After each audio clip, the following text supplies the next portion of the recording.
Hi and welcome.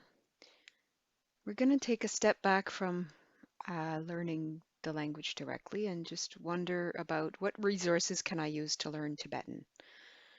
So, depending on your context, you may or may not have access to immersion, which is of course the best way to learn Tibetan. If you have a community around you that you can practice with, then that's absolutely the best way.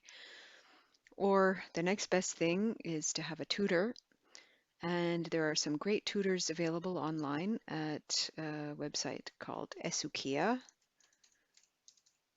for not outrageously expensive. They are very reasonable prices.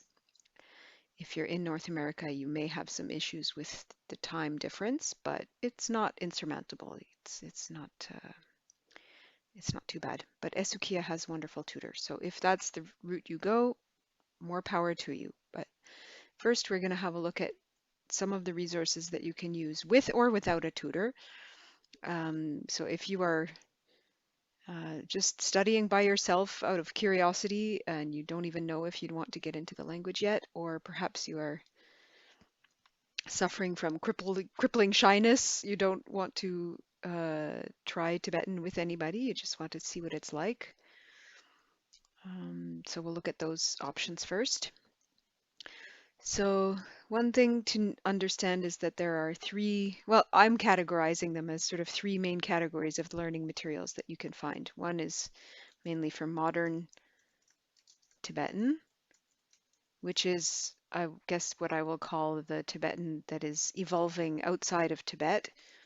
So in India, people from all over Tibet have congregated and sort of developed a beginning of a patois together.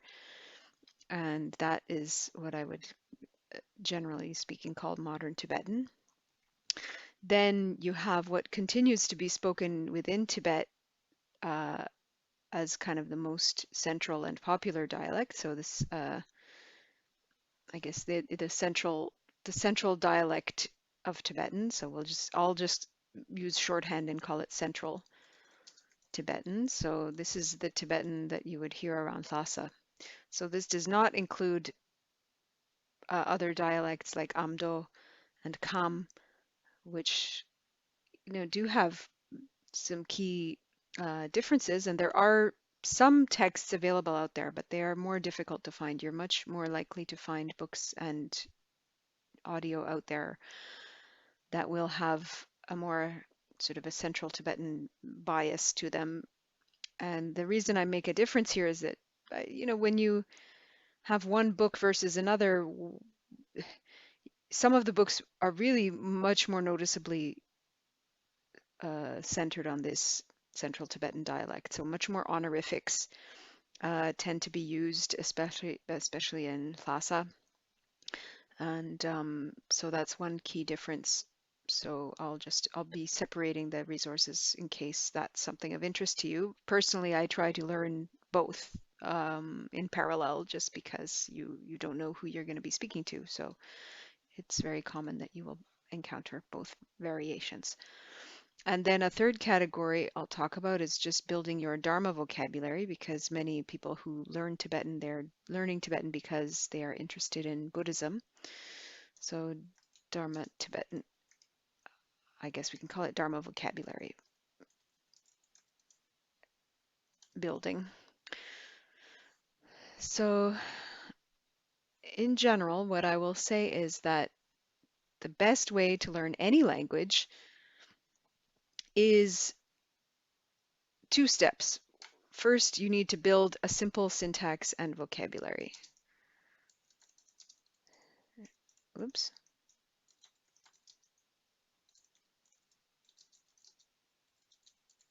Build a simple syntax and vocabulary. So whether you use phrase books or grammar books or however you do it, that's the basis. But what I find the most useful is dialogues, because when you learn using dialogues, it becomes something that you can use with people right away and practice and just jump in and start. In fact, making mistakes is the best way to learn a language. So when you start engaging with people and hear the way that they speak and you make mistakes and they correct you, that's absolutely the 100% fastest way to build any language skills. So build yourself a simple syntax and vocabulary as quickly as possible and just get in there talking to people if possible.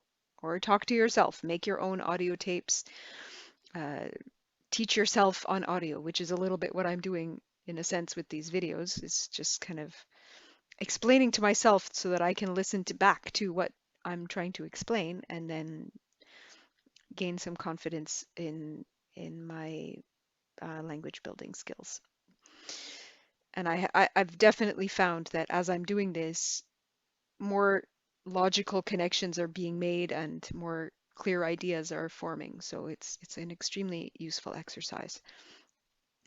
And then once you've built that simple syntax and vocabulary, however you do it, whether it's just through books or through audio or through actual human conversation, which is of course the best, you add more vocabulary and grammar. Oops. Information gradually as needed. So as you encounter new situations, you can start to look into more of the grammar and build your vocabulary. So why do you not start with grammar? Well, you have to start a little bit with grammar, but don't overly obsess too much about Tibetan grammar because it is very different from English. So the main thing is start by just memorizing some of the basic sentence structures and using them. And as you go, the information about the grammar will become more useful and more clear and more interesting. So, take in as much as you can, but don't, be so overwhelmed that you don't continue learning.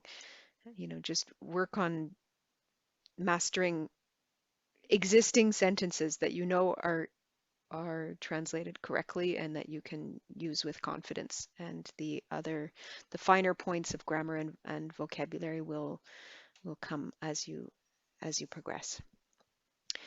So in order to do this building of simple syntax and vocabulary and then slowly progress with adding vocabulary and grammar information, I would, having looked at many books and listened to many tapes and audio recordings, and also done a bit of live conversation as I am able, not very often, but as I get confident, I'm talking more with people. And I did have a tutor with Esukhia for a while, which is extremely helpful. If you can afford a tutor, get a tutor. It will build your skills by leaps and bounds. It's really absolutely the best way. Get yourself a tutor, 100%. If you can, if you have the means, go for it.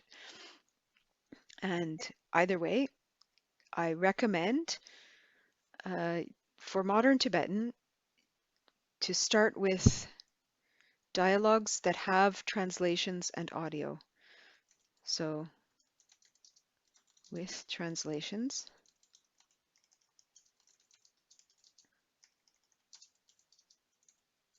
So you will notice that dialogues that are translated into English are not ideal in many cases. It is impossible. I have never found a text where it gives the Tibetan dialogue and the English translation along with an interlinear translation that reflects what the actual syllables and words mean. So I've done that exercise myself slowly, and it's an ongoing process a little bit as I'm doing with the some of the videos that I've made here.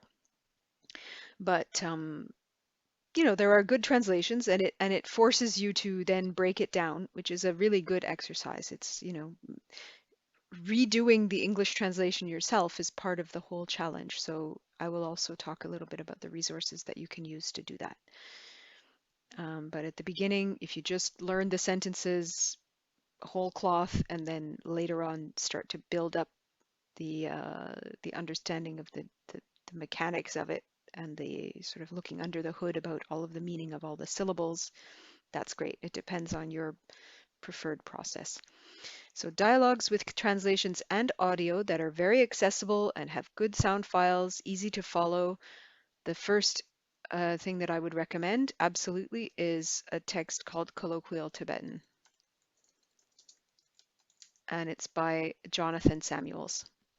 Colloquial Tibetan by Jonathan Samuels has plenty of dialogues, and they progress from European Framework A1 to B2. So it gets you quite far in being able to express yourself in Tibetan and listen to native Tibetan speakers.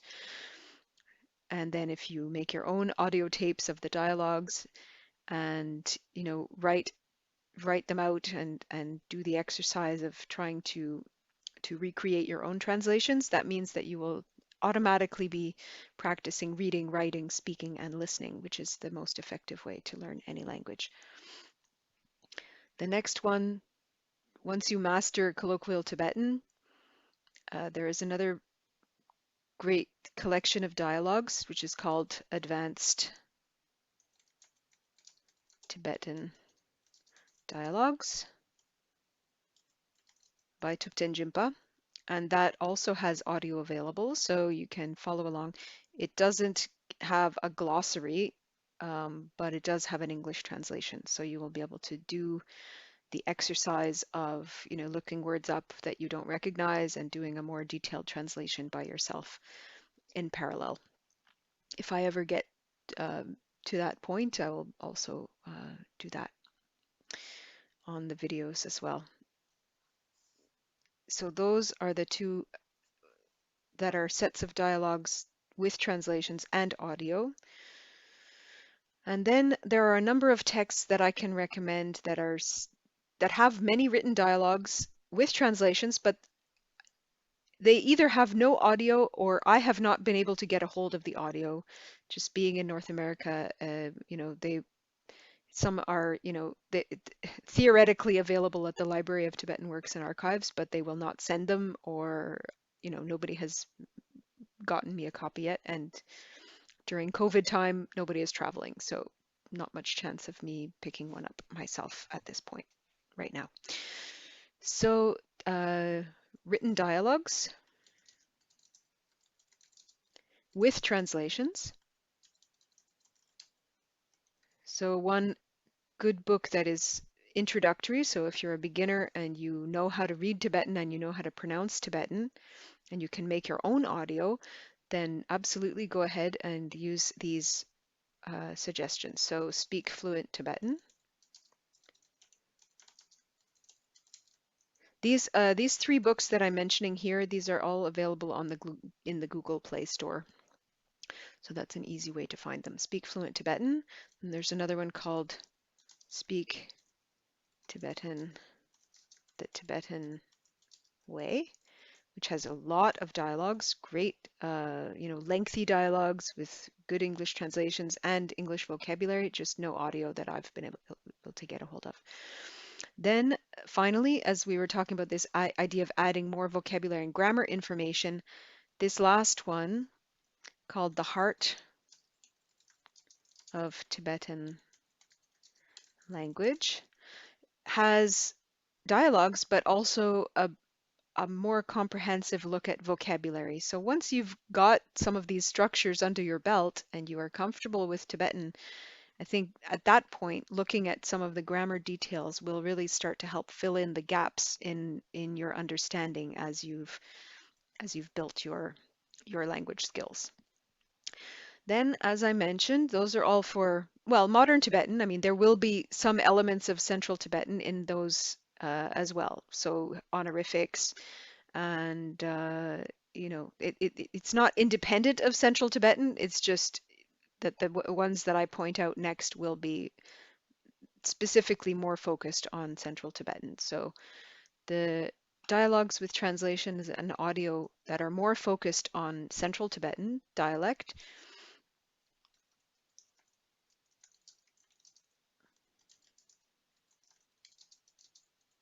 Oops.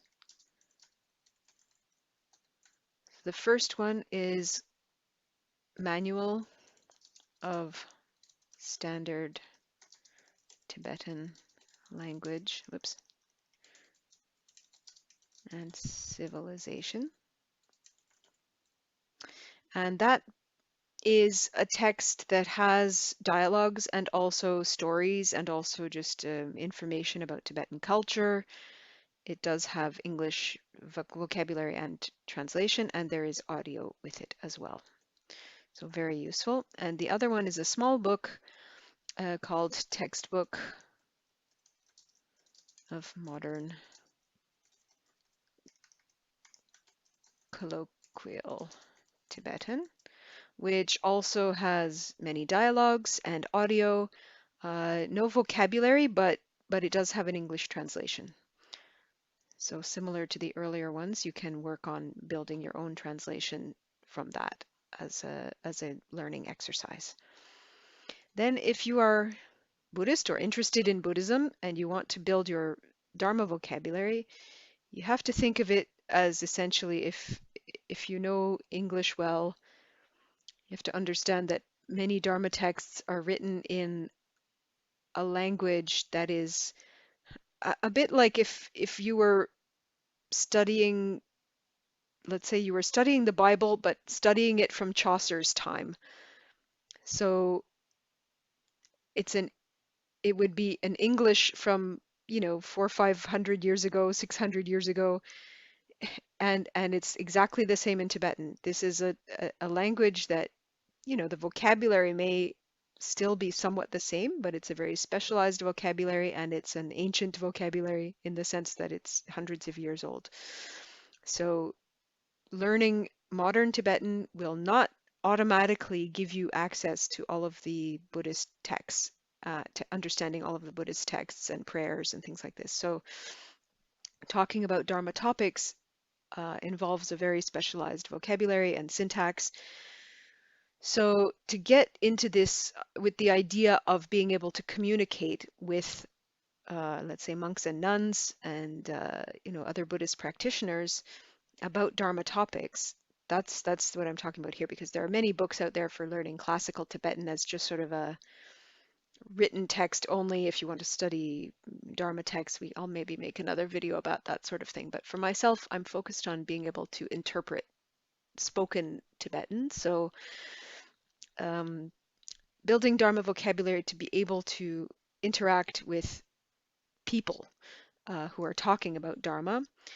So the first, I'll do them in a slightly different order this time, just because the two sources that I have in terms of their level of complexity or level of difficulty are sort of reversed. So the first one that I would recommend is a written.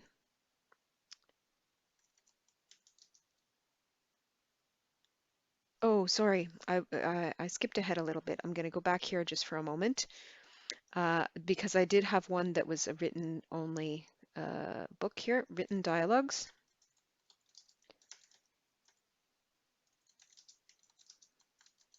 Just along the same lines. It's a text called Colloquial Tibetan, a textbook of the Lhasa dialect. So again, this is along the lines of, once you're able to pronounce Tibetan, this is a great book, and also really very interesting in its approach to understanding Tibetan grammar and how to explain that to Western people with Indo-European language structure thinking. So very helpful, even as a beginner, if you have the patience and the time to go through this book, it has some very helpful ideas about how the syntax of Tibetan works. And then it also has sentences and dialogues that you can use to practice with. And so then going back to Dharma vocabulary, so written dialogues with translations. You will see there is a course called the Tibetan Language Correspondence Course.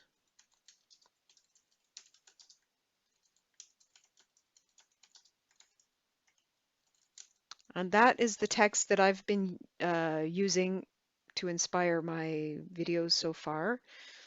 I will probably use many other texts at other points, but for now I'm working on this one because I'm interested at the moment in building my Dharma vocabulary. And this also has some modern Tibetan sections as well. So this is sort of a practical overview of both modern Tibetan and Dharma vocabulary. But there is no audio available with it.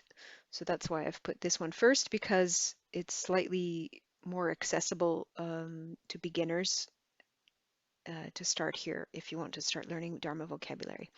Then when you're ready to get a little bit more advanced, this is a dialogue with translation and audio. Audio is available.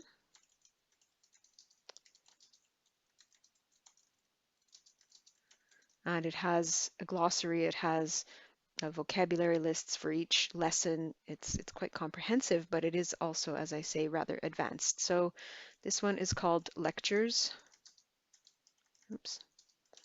on Tibetan Religious Culture by Geshe Lhundup Sopa. So this was, I think, developed at the University of Wisconsin, if I'm not mistaken, and also fantastic resource. Many Dharma translators use this as their core learning text before they move on to become translators. So, if you're building in that direction, this is the place to go. And so I hope you find that useful. And then let's say if you do have access to immersion and or a tutor, either through Esukhia or locally, then that's great. To find some texts and audio, you can go to the Esukhia website. You can just Google Esukhia. You will find that they have, you can find tutors at their site. You can find many books that are downloadable at their site. They offer them on a donation basis. So you pay what you like, pay what you think they are worth, and they have many books with readings and exercises and dialogues. And like I say, they're only in Tibetan. So if you are trying to go at it with just, a dictionary in hand and your wits, you may struggle because there will be modern. Tibetan is evolving, especially both inside and outside of Tibet. And, there will be expressions that you will not be able to find in a dictionary easily online if you don't already speak the language. So that's what I would suggest is if you do go the Esukhia route, do get yourself a tutor. It's very valuable and worthwhile.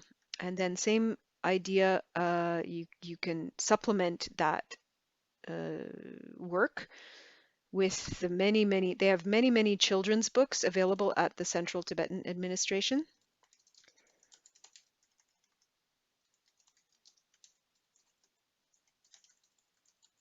That you can download for free and read through and translate and have fun with, but they are all only in Tibetan. You will not find English translations of these, so it's a translation exercise for you.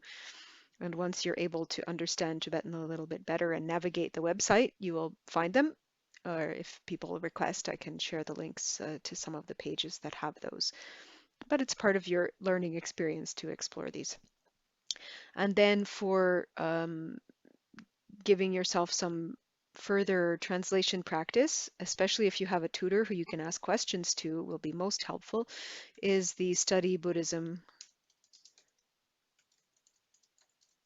website run by Dr. Alexander Berzin, and contains copious amounts of articles in English, but many of the articles have been provided also in Tibetan, translated into Tibetan, or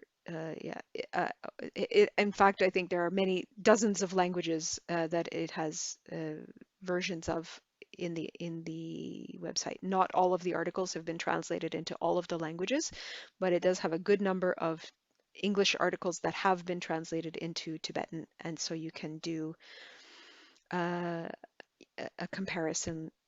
You won't have the vocabulary, but you will have an English translation, so you can also just do an analytical look at it, and it will be especially helpful if you have a tutor to go through that with you.